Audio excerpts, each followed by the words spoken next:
Basta pagtuo ni lola og lolo, kinahanglan gyud kitang musunod aron walay mahitabo nga dili maayo.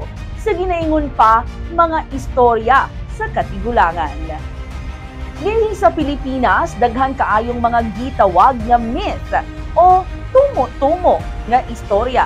Diin bisan pa man sa gidugayon sa panahon, at tua paghihapon kining magamit, ilabi na sa pagpanghadlok sa mga bata.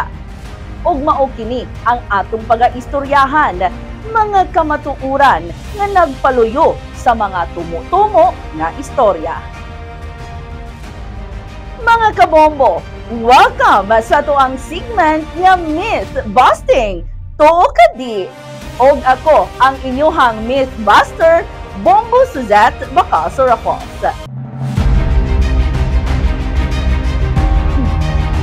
Sa mga bata pa lang ta, hadlukon gyud ta anang nuno sa punso. Kay lagi na ay nagpuyo ana nga tigulang nga duwende.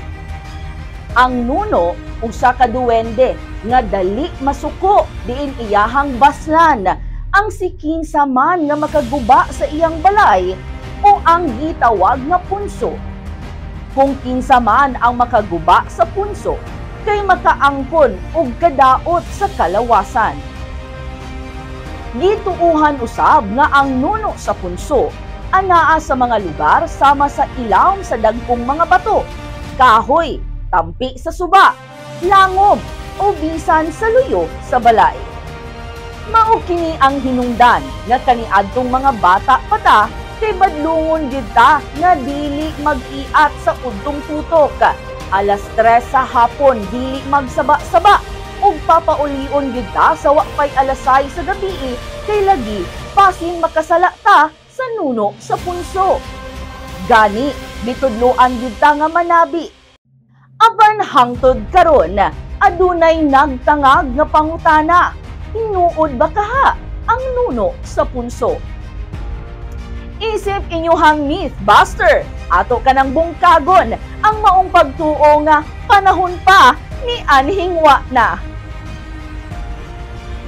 Unsa man gyud ay ang naa diha sa nuno sa punso. Sa tinuod mga kabombo, usa kini ka ant hill o balay sa mga hulmigas. Dili usa o duha ka mga hulmigas. Inay usa kini ka ant colony. Buot ipasabot, naa diha ang mga nagkadiyang grupo sa mga hulmigas. Apil na niini ang gitawag nila nga queen. Diin maoy responsable sa pagpangitlog o pagdaghan sa ilahang colony. Makapangutana ta, kagagmay anang hulmigas? Nganong nakahimo man sila gamay nga bungtod?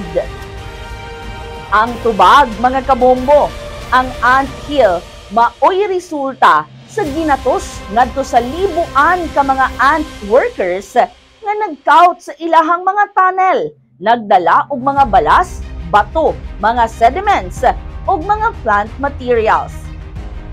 Ang hulmigas maayo kaayong motrabaho sa pagkontrolar sa temperatura sulod sa ilahang panimay ug manalipod sa ilahang kolonya gikan sa pag-usab-usab sa kahintang sa panahon ug sa ilahang mga kontra. Karon, angayan bagi hapon na mahadlok kung makakita kag daw sama nga nuno sa punso. Angayan gihapon mga kabombo, ngano kung magdinanghag ka o imuha ning matumban o matumba ka diretso sa maong punso, for sure maghubag-hubag yun ng imong lawas tungod kay libuan ka mga hulmigas ang mukatay ug mamaak sa imong kalawasan. Walay mawala kung mutuo kita sa atong mga katigulangan isip atong pagtahod kanila.